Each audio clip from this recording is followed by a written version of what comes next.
अस्सलाम वालेकुम। उम्मीद करता हूँ कि दोस्तों आप सब खैरियत से होंगे। आज मैं इंतहाई इंटरेस्टिंग टॉपिक के साथ आप लोगों की खिदमत में हाजिर हूँ। आज हम डिस्कस करेंगे कॉन्स्टिट्यूशन ऑफ पाकिस्तान के चंद आर्टिकल, जिसमें आर्टिकल 149, 152, 153, 154 एंड 156 बहुत अहम आर्टिकल है। पहले मैं गवर्नर राज पर ऑलरेडी एक लेक्चर बना चुका हूँ। अगर आपने नहीं देखा है, हमारे चैनल के प्लेलिस्ट में कॉन्स्टिट्यूशन में जाके आप देख सकते हैं। तो चलिए जी, आज का जो लेक्चर है इसका आगाज करते हैं। देखिए, सबसे पहले मैं यहाँ पर एक छोटा सा रिक्वेस्ट आपसे करूँगा कि अभी तक अगर आपने हमारे चैनल को सब्सक्राइब नहीं किया है, kindly go ahead and hit the subscribe button. तो चलिए जी, 149 क्या है? देखो, पाकिस्तान का एक कॉन्स्टिट्यूशन है, एक कानून है, एक आईन है, एक ज़ाबिता है जिसके तहत इस मुल्क को चलाया जाता है। ये मुल्क 4 सूबों, एक रिफाक पर मुश्तमिल है और इसके साथ दूसरे टेरिटरी हैं। बलूचिस्तान हो गया, आज़ाद कश्मीर हो, अब पहले फाटा भी था, अभी इसको यानी मर्ज किया गया है यानी केपीके में, जो कि केपीके का हिस्सा बन चुका है। बहरहाल, आज जो चीज़ हम डिस्कस करने वाले हैं वो है यानी सूबों और मरकज़ के दरमियान तजाद। कुछ एम्बिग्विटी पाकिस्तान कॉन्स्टिट्यूशन के अंदर हैं जिनका विफाक फ़ायदा उठा रहा है या उठाने की कोशिश कर रहा है। ये उमूमन ऐसा होता है, हर एक कॉन्स्टिट्यूशन में कोई ना कोई ऐसी बात जो है वो मुश्तबा होती है जिसका विफाक फायदा उठा सकता है। जो ताकतवर होता है वो हमेशा उसका सहारा लेता है और अपने मफादात को पूरा करता है। बहरहाल, पाकिस्तान के अंदर आइन को इंटरप्रेट करने के लिए एक बाकायदा इदारा है, supreme court of Pakistan. Supreme court of Pakistan किसी भी मुश्तबा आर्टिकल, सेक्शन को, क्लास को rightly, properly, as according to the intention of the legislative assembly वो उसको इंटरप्रेट करता है और जो एम्बिग्विटी होती है उसको क्लियर कर देता है। बहरहाल, आर्टिकल 149 में भी ऐसा ही एक क्लास है जो अभी वो मुश्तबा है, जो उसको यानी विफाक फेडरल गवर्नमेंट जो है उसको यानी अपने लिए एक क्या बना के, एक हथियार बनाकर सूबे सिंध के यानी सूबाई हुकूमत है, सिंध की सूबाई हुकूमत के इख्तियारात को अपने कंट्रोल में लाना चाहता है एक खास टेरिटरी के लिए। बहरहाल, ये एक डिबेट है, यहाँ पे आप कुछ भी कह सकते हैं, मैं भी कुछ कह सकता हूँ, आपका भी अपना राय हो सकता है।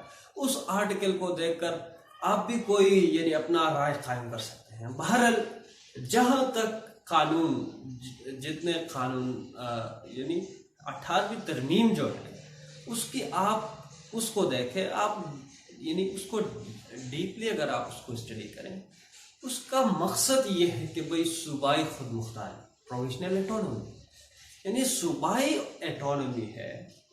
तो सूबाई एटोनॉमी है तो उसके सूबे के टेरिटरी के अंदर कोई भी ऐसा इलाका है जो उसके सूबे के टेरिटरी के अंदर आता हो, सूबे के कंट्रोल में आता हो, तो उसमें मरकज को मुदाखलत नहीं करना चाहिए। अगर चाहे ये केस सुप्रीम कोर्ट चला गया तो सुप्रीम कोर्ट वाज़ेह तौर पर यानी लेजिस्लेचर के जो इंटेंशन है इसको वाज़ेह करेगा कि भाई यहाँ प्रोविजनल एटोनॉमी है, आप मरकज सूबाई हुकूमत के मामलात में मुदाखलत नहीं कर सकता, ये क्लियर है।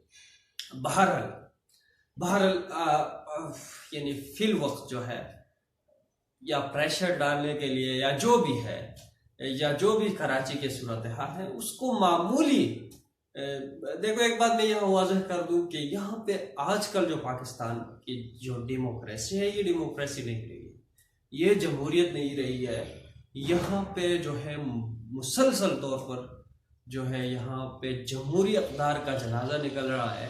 लोग अपोजिशन के साथ ज़्यादती हो रही है, दूसरे लोगों के साथ ज़्यादती हो रही है। जो चोर अपोजिशन में है उनको पकड़ लिया जाता है। जो लोग जिनको कातिल कहा गया है, जिनको यानी क्या क्या कहा गया, जिनको चोर कहा, डाकू कहा गया है, वो जो है वो मरकजी यानी फेडरल हुकूमत के साथ हैं। आप कहेंगे कि भाई ये जो है हुकूमत के खिलाफ है। देखिए, हुकूमत के फेडरल हुकूमत के खिलाफ नहीं हूँ मैं उसूली बात कह रहा हूँ।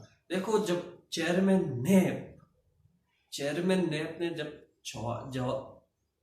जावेद चौधरी को इंटरव्यू दिया, उन्होंने वाज़ेह तौर पर कहा कि भाई मैं यानी हुकूमत के वज़रा पर हाथ इसलिए नहीं डाल रहा हूँ कि मुल्क क्राइसिस से गुजर रहा है, और अगर मैं यानी मरकज़ी हुकूमत के वज़रा जो करप्ट हैं चेयरमैन नेब के बकौल, उनके खिलाफ चार्जशीट फ्रेम हो सकती है, वो भी जेल के अंदर जा सकते हैं।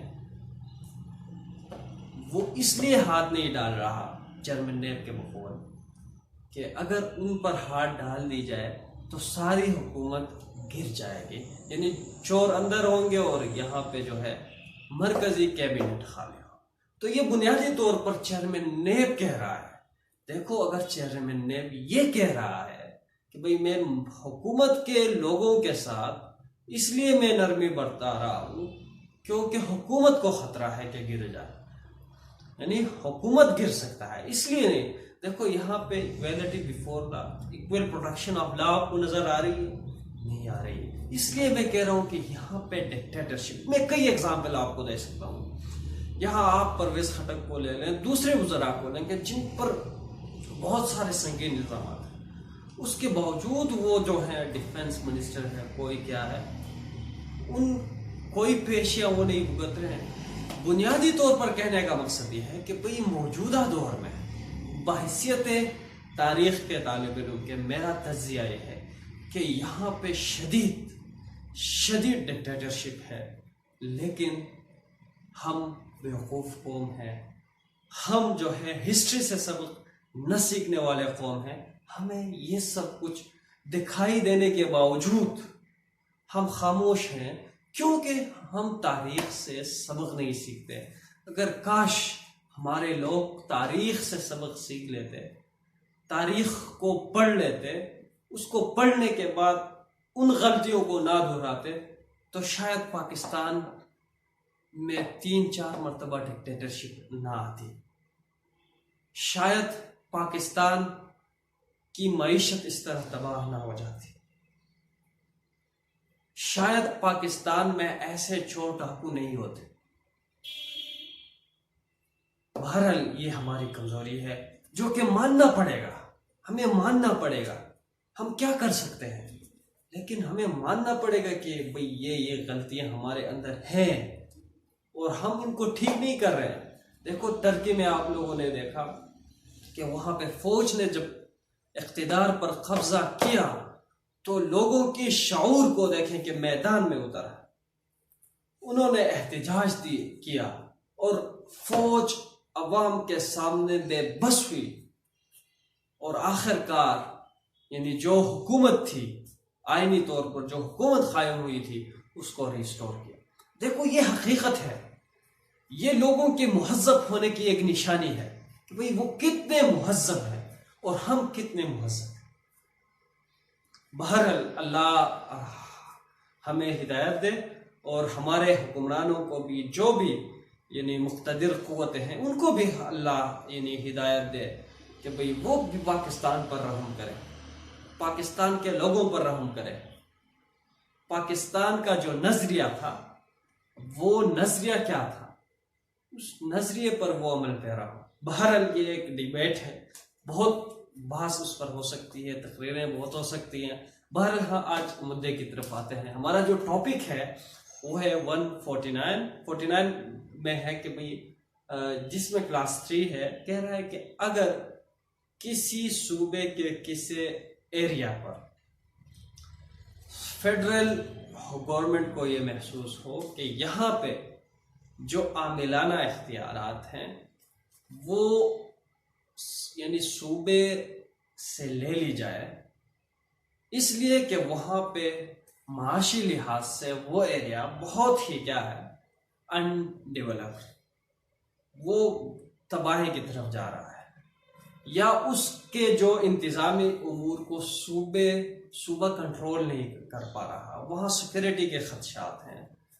तो ऐसे लम्हे में, ऐसे सूरत हाल में जो है मरकज ऐसे एरिया की जो इंतजामी आमिलाना इख्तियारात हैं उनको अपने पास ले सकती है, और उस जगह पर फेडरल गवर्नमेंट की तरफ से क्या होगी, निगरानी होगी। बहरहाल ये एक आइन का एक आर्टिकल है, इसमें हो सकता है यहाँ लेजिस्लेटिव असेंबली का क्या इंटेंट ये हो, यानी जो लेजिस्लेटिव असेंबली है उसका इंटेंट ये हो इस दफे को बनाते हो कि शायद किसी सूबे के किसी एरिया में कोई बगावत हो जाए, कोई वहां पे शदीद कोई ऐसा वाकया हो जाए जो सूबा उसको कंट्रोल नहीं कर पाता हो, या उस सूबाई हुकूमत के खिलाफ कोई इंसर्जेंसी हो जाए, यानी बगावत हो जाए। तो फिर ऐसी सूरत हाल में मरकज उस सूबे यानी मरकज वहां पे मुदाखलत करेगा और उस एरिया को कंट्रोल करेगा। बहरहाल ये एक इंटेंशन हो सकती है। बहरहाल ये इंटेंशन लेजिस्लेटिव असेंबली का इंटेंशन भी जो है किसने तय करना है, सुप्रीम कोर्ट ऑफ पाकिस्तान ने तय करना है। बहरहाल ये 149 है, इस पर बहुत सारे टीवी में भी डिबेट हो चुके हैं, मैंने भी कर दिया। बहरहाल अभी 152